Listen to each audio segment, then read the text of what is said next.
قسط یعنی عدل، یعنی کیا؟ یعنی یہ کہ ہر ایک کو اس کا حق دیا جائے، یعنی حقدار کو اس کا حق دیا جائے، اور جس کا جو حق نہیں تھا اور اس نے لے لیا ہے تو اس سے واپس لے لیا جائے۔ سبحان اللہ۔ لیقوم الناس بالقسط۔ قرآن میں جب ہم دیکھتے ہیں تو قرآن میں جو قسط کا لفظ آیا ہے وہ ظلم کے مقابلے میں آیا ہے۔ ظلم یعنی یہ کہ کسی کا حق چھین لینا، قسط یعنی یہ کہ اس کا جو حق تھا اسے نہ دینا، یا پھر ایسے کہ جنہوں نے وہ چیز لے لی ہے کہ جو ان کا حق نہیں تھا ان سے واپس لینا۔ آپ دیکھیں کہ پیغمبر اکرم کے دور میں بعض جگہ پہ رسول خدا نے صریحتاً اور بالکل واضح طور پہ یہ اعلان کیا کہ دیکھ لو کہ میرے بعد میری جگہ پہ جو میرا جانشین ہوگا وہ علی ہوں گے، لیکن لوگوں نے قسط اور عدل سے کام نہیں لیا، علی سے ان کا حق چھین لیا۔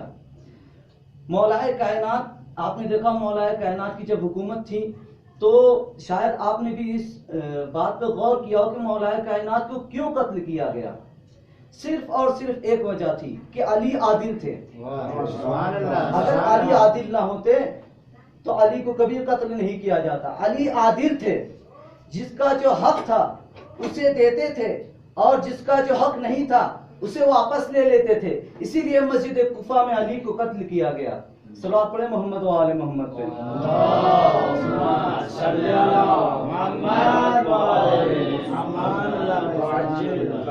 مولا کائنات امیر المومنان علی ابن ابی طالب کہ جن کے ساتھ لوگوں نے انصاف نہیں کیا، وہ علی کہ جس کا قصیدہ قرآن پڑھ رہا ہے، وہ علی کہ جس کے بارے میں سنی مفسرین نے اور سنی عالم دین نے یہ لکھا ہے کہ حضرت علی کے لیے قرآن میں، ویسے تو پورا قرآن اہل بیت علیہ السلام کا قصیدہ ہے، لیکن سنی عالم دین اکثر اہل سنت کے علماء یہ لکھتے ہیں کہ قرآن میں 360 آیتیں ایسی ہیں جو بالکل صریحاً مولا کائنات کے لیے نازل ہوئی۔ سبحان اللہ، سبحان اللہ، سبحان اللہ۔ میں بھی آپ کے سامنے آج یہ کوشش کروں گا کہ کچھ آیتیں پیش کی جائے اپنے موضوع کے حوالے سے بھی کہ علی مع القرآن والقرآن مع علی۔ خدا نے بہت سی جگہ پہ مولا کائنات کی تعریف کی ہے، بہت ساری جگہ پہ مولا کائنات کی تعریف کی ہے، آپ لوگوں نے سنا ہی ہوگا۔ جیسے سورہ بقرہ میں آیت نمبر 206 میں ارشاد فرماتا ہے خدا کہ وَمِنَ النَّاسِ مَن يَشْرِي نَفْسَهُ ابْتِغَاءَ مَرْضَاتِ اللَّهِ وَاللَّهُ رَءُوفٌ بِالْعِبَادِ۔ جب خداوند عالم نے علی کو بستر رسول پہ دیکھا تو خدا سے رہا نہ گیا، خدا نے فرمایا کہ نفسوں میں اور لوگوں میں وہ ہیں جو اپنی جان کا نذرانہ پیش کر کے مرضی خدا خرید لیتے ہیں۔ سبحان اللہ، ماشاء اللہ۔ نذرانہ پیش کر کے مرضی خدا خرید لیتے ہیں۔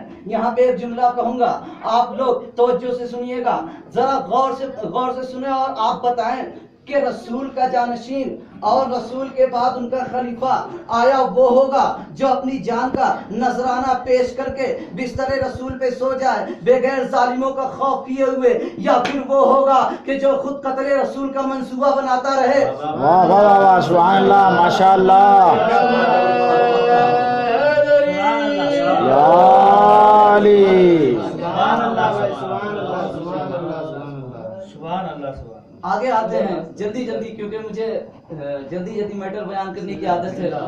آگے دوسری آیت جب مولا کائنات کو خدا نے جنگ کے میدان میں دیکھا تو فرمایا ان اللہ یحب الذین یقاتلون فی سبیلہ صفا کانہم بنیان مرصوص۔ ماشاء اللہ۔ اللہ ان لوگوں کو دوست رکھتا ہے جو میدان جنگ میں ایسے جہاد کرتے ہیں کہ جیسے سیسا پلا ہوئی دیوار ہو۔ جیسے سیسا پلائی ہوئی دیوار ہو.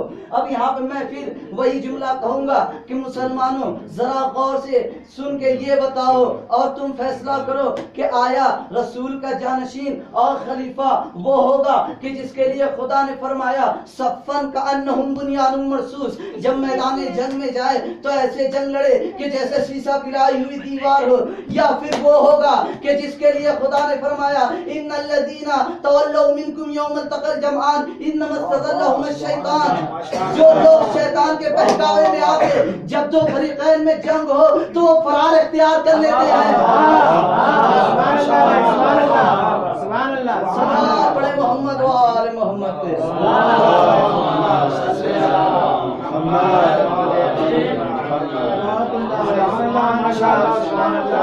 مولا کائنات کی فضیلت اور مولا کائنات کی تعریف خدا بیان کر رہا ہے.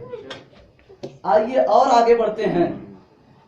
خداوند عالم نے سورہ رعد کی آخری آیت میں ارشاد فرمایا تو یقول الذین کفروا لست مرسلا قل کفی باللہ شہیدا بینی و بینکم ومن عنده علم الکتاب. جب کافروں نے رسول کی رسالت کو جھٹلایا اور کہا کہ اے رسول ہم آپ کو رسول نہیں مانتے، اے محمد ہم آپ کو رسول نہیں مانتے، تو خدا نے کہا کہ اے محمد ان سے کہہ دو کہ میری رسالت کے دو گواہ ہیں، یا خدا گواہ ہے یا پھر وہ گواہ ہے کہ ومن عنده علم الکتاب، کہ جس کے پاس پوری کتاب یعنی پورے قرآن کا علم ہے. مولا کائنات کی فضیلت بیان کر رہا ہوں. اس آیت کے ذہن میں ایک واقعہ نقل کرتا ہوں تاکہ بات اور زیادہ واضح ہو جائے.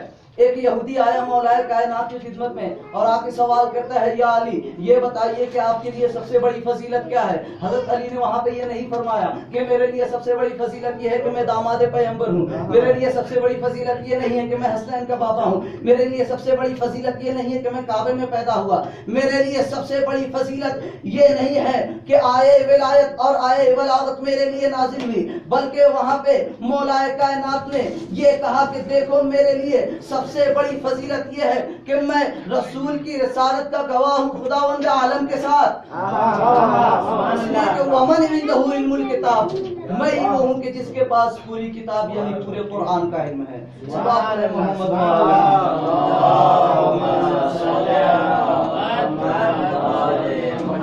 یہاں پر میرا دل چاہتا ہے جملہ کہوں، توجہ کا طالب ہوں. عزیزوں پھر سے وہی بات، ذرا انصاف سے بتائیے گا کہ رسول کا جانشین اور رسول کا خلیفہ کون ہوگا؟ آیا وہ ہوگا کہ جو یہ کہتا پھرے سلونی سلونی ما شئتم قبل ان تفقدونی، یا پھر کہ وہ ہوگا کہ جو ایک نہیں بلکہ 72 مقام پہ کہے لولا علی لہلک الامر.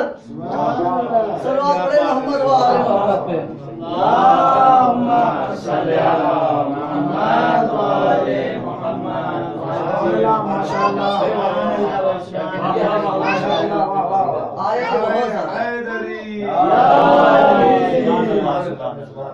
آیتیں بہت زیادہ ہیں مولا کائنات کی فضیلت اور مولا کائنات کی تعریف میں. عزیزوں میں یہاں سے بس 2-3 باتیں اور عرض کروں گا اور مسائل. علی مع القرآن والقرآن مع علی، علی قرآن کے ساتھ ہے، قرآن علی کے ساتھ ہے.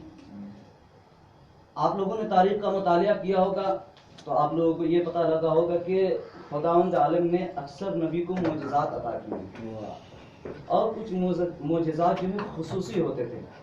جیسے جناب موسیٰ کو خدا نے 2 معجزے دیے، ایک ید بیضاء اسلک یدک فی جیبک تخرج بیضاء من غیر سوء، یعنی جب جناب موسیٰ اپنا ہاتھ جیب میں ڈالتے تھے تو ایسا نور ساطع ہوتا تھا کہ اس سے کافی لوگ شفایاب ہوتے تھے. یا پھر جناب موسیٰ کا دوسرا سب سے بڑا معجزہ عصا، وَأَنْ أَلْقِ عَصَاكَ، قرآن خود فرما رہا ہے کہ جناب موسیٰ عصا کے ذریعہ کافی سارے معجزات دکھایا کرتے. آئیے جناب عیسیٰ کے پاس بھی خدا نے 2 اہم معجزے جناب عیسیٰ کو عطا کیے تھے. ایک یہ کہ جب جناب عیسیٰ جب کسی برس کے مریض پہ یا پھر کسی اندھے پہ یا پھر کسی گنگے پہ ہاتھ پھیرتے تھے تو گنگے کو گویائی آ جاتی تھی، یعنی گنگا بولنے لگتا تھا، اور جو نابینا ہوتا تھا وہ دیکھنے لگتا تھا، اور جو برس وغیرہ کا مریض ہوتا وہ شفا پا جاتا تھا۔ خود قرآن نے بھی ارشاد فرمایا کہ وَأُبْرِئُ الْأَكْمَحَ وَالْأَبْرَصَ۔ اور دوسرا جو معجزہ جناب عیسیٰ کو خدا نے عطا کیا وہ یہ کہ قم بِإِذْنِ اللہ کہہ کہ اگر مردے کو ٹھوکر مارتے تھے تو مردہ زندہ ہو جاتا تھا، وَأُحْيِي الْمَوْتَى بِإِذْنِ اللہ۔ تو جس طریقے سے سارے نبی کو خدا نے کچھ خصوصی اور اہم معجزے عطا کیے، ویسے ہی پیغمبر اکرم رسول اکرم صلی اللہ علیہ وآلہ وسلم کو بھی خدا نے 2 معجزے دیے تھے۔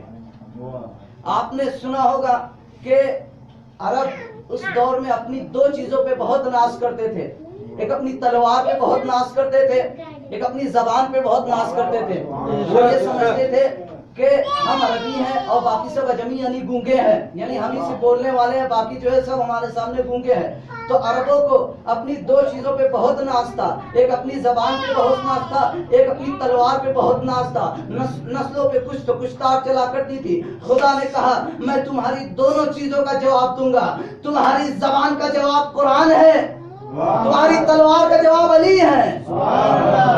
اللہ پڑھے محمد و آل محمد پہ۔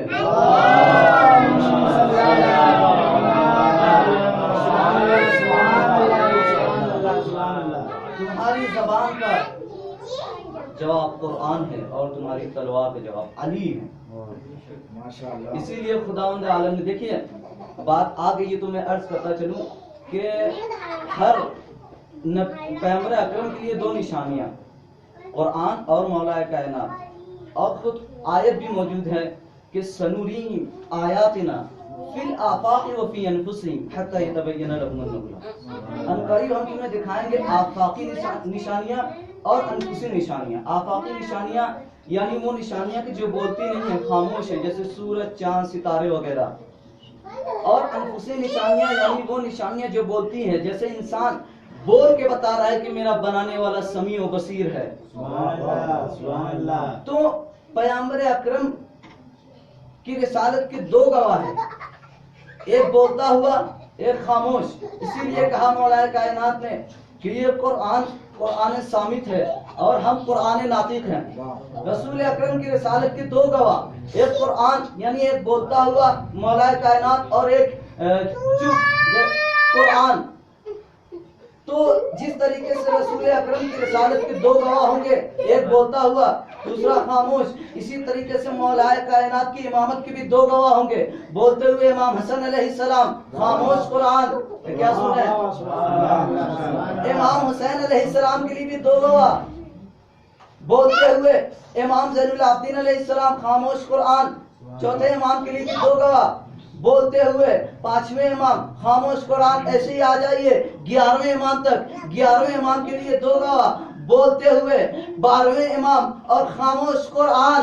میں جملہ پیش کرنے جا رہا ہوں، 11ویں امام کے لیے 2 گواہ، بولتے ہوئے 12ویں امام اور خاموش قرآن۔ 12ویں امام کے لیے بھی اب 2 گواہ ہوں گے، خاموش قرآن۔ اب آپ سمجھ میں آیا خدا نے جناب عیسیٰ کو کیوں اٹھا لیا تھا؟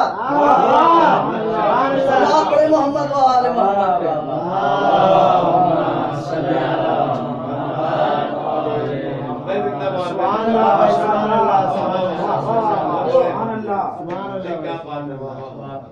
دو گواہ، ایک خاموش ایک بولتا ہوا۔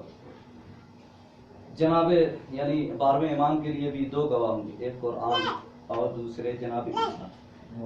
پوچھا گیا کہ جب جناب عیسیٰ، جب 12ویں امام آئیں گے اور اس وقت جناب عیسیٰ بھی آئیں گے، تو لوگوں نے پوچھا کہ اس وقت نماز کون پڑھائے گا؟ تو رسول نے عرض کیا کہ وہ امامکم منکم، اور تمہارا جو امام ہوگا وہ خود تم میں سے ہوگا۔ عزیزوں جملہ پیش کرنے جا رہا ہوں، بہت ہی توجہ سے سنیے گا۔ رسول نے کیا کہا کہ تمہارا جو وہ امام ہوگا وہ تم میں سے ہوگا۔ عزیزوں ہمارا 12واں امام اور رسول کا 12واں نائب ایسا ہے کہ جو عیسیٰ جیسے نبی کو نماز پڑھائے۔ رسول کا 12واں ایسا ہے کہ جو عیسیٰ جیسے نبی کو نماز پڑھوائے، اما ذرا انصاف سے بتائیے اس رسول کا پہلا ایسا کیسے ہو سکتا ہے کہ کسی اہلِ گہرے کے پیچھے؟ محمد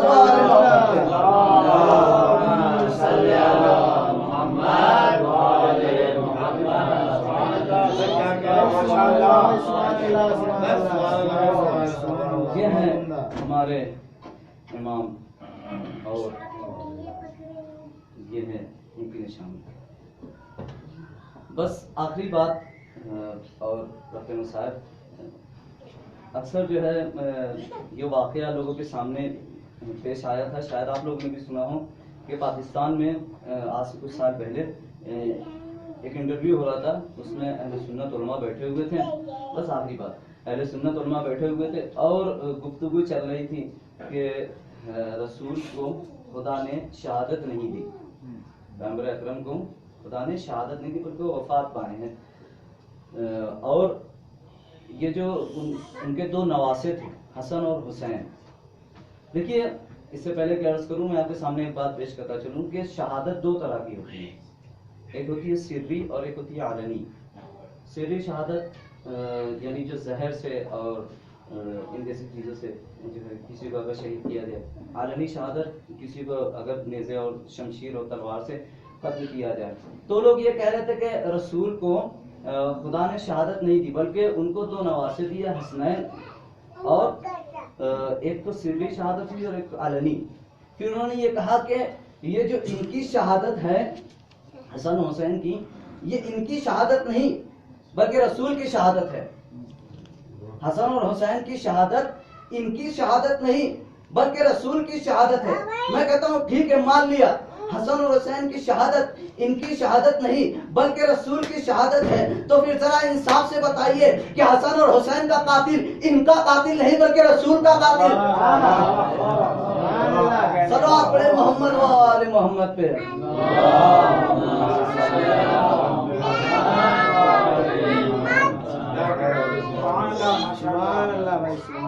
جب اگر آپ یہ کہہ رہے ہیں کہ ان کی شہادت رسول کی شہادت ہے تو پھر یہ بھی مانیے کہ ان کے جو قاتل ہیں وہ رسول کے قاتل ہیں. یقیناً ایسا ہی ہے.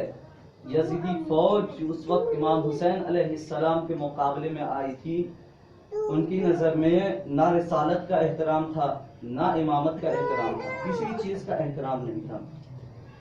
عزیزوں، آپ لوگوں نے دیکھا کہ کربلا کے میدان میں امام حسین علیہ السلام نے سب سے پہلے اصحاب کو بھیجا، اور ان اصحاب میں کچھ صحابی وہ بھی تھے جو کہ نہ صرف امام حسین علیہ السلام کے صحابی تھے بلکہ رسول خدا کے بھی صحابی تھے، امام علی علیہ السلام کے بھی صحابی تھے. خود حبیب ابن مظاہر، مسلم بن شجاع، یہ لوگ رسول خدا کے صحابی تھے. تو امام حسین علیہ السلام ایسے صحابیوں کو میدان جنگ میں بھیج کے یہ بتانا چاہ رہے ہیں کہ دیکھو میں حجت تمام کر رہا ہوں، سامنے یہ جو یزیدی فوج ہے، ارے ان کی نظر میں اصحاب رسول کا بھی کوئی احترام نہیں ہے. ہاں عزیزو، اس کے بعد امام حسین علیہ السلام نے بنی ہاشم کو بھیجا.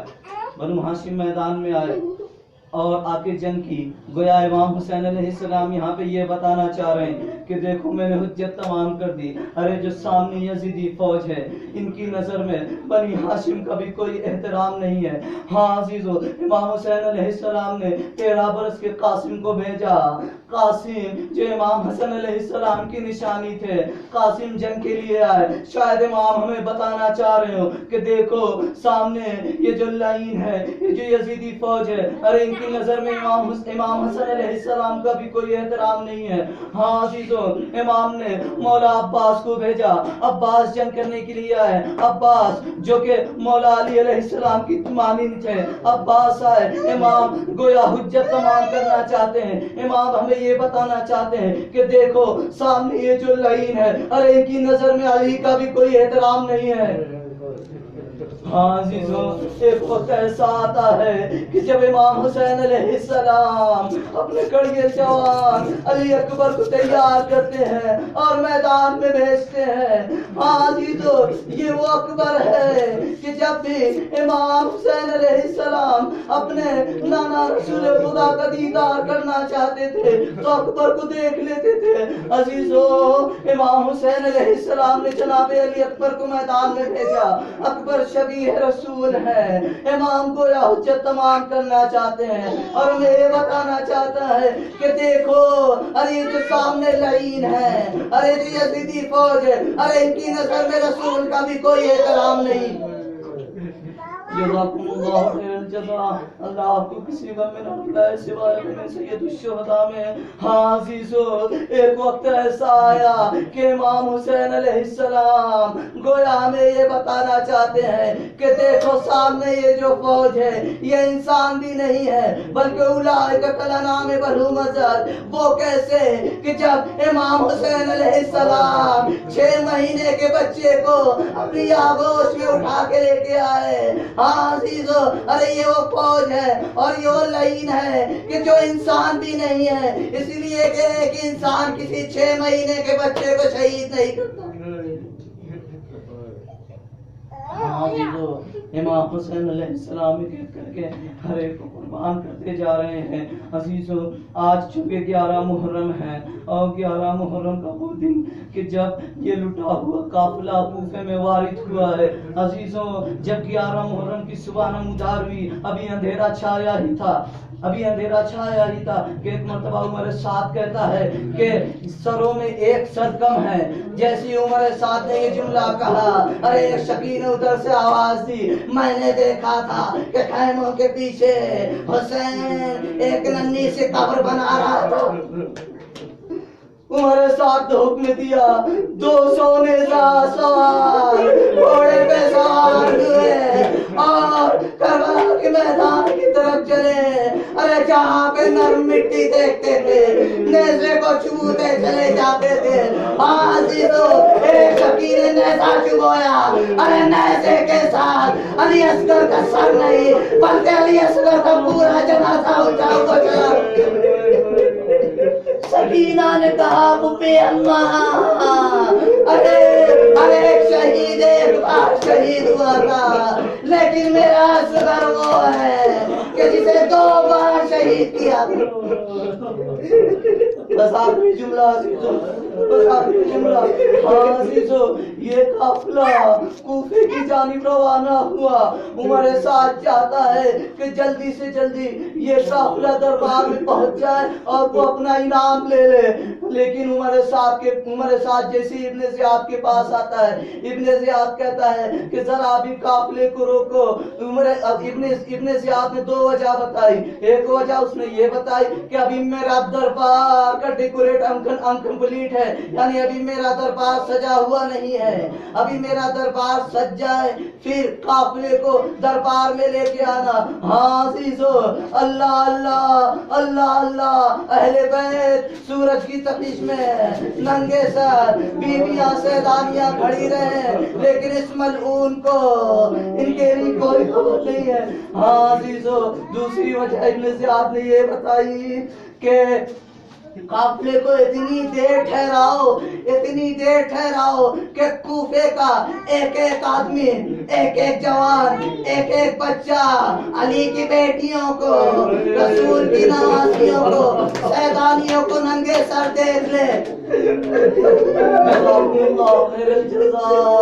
عزیزو جب مولا سے پوچھا گیا کہ یہ بتائیے 30 سال ہو گئے ہیں آپ کیوں ابھی تک روتے ہیں, آیا ایسا نہیں ہے کہ شہادت آپ کا ورثہ ہے؟ ارے مولا سجاد نے کہا یقیناً میں مان لیتا ہوں شہادت ہمارا ورثہ ہے, لیکن ذرا انصاف سے بتانا ارے ماؤں کا, بہنوں کا, پھوپھیوں کا ننگے سر بازاروں میں جانا, درباروں میں جانا.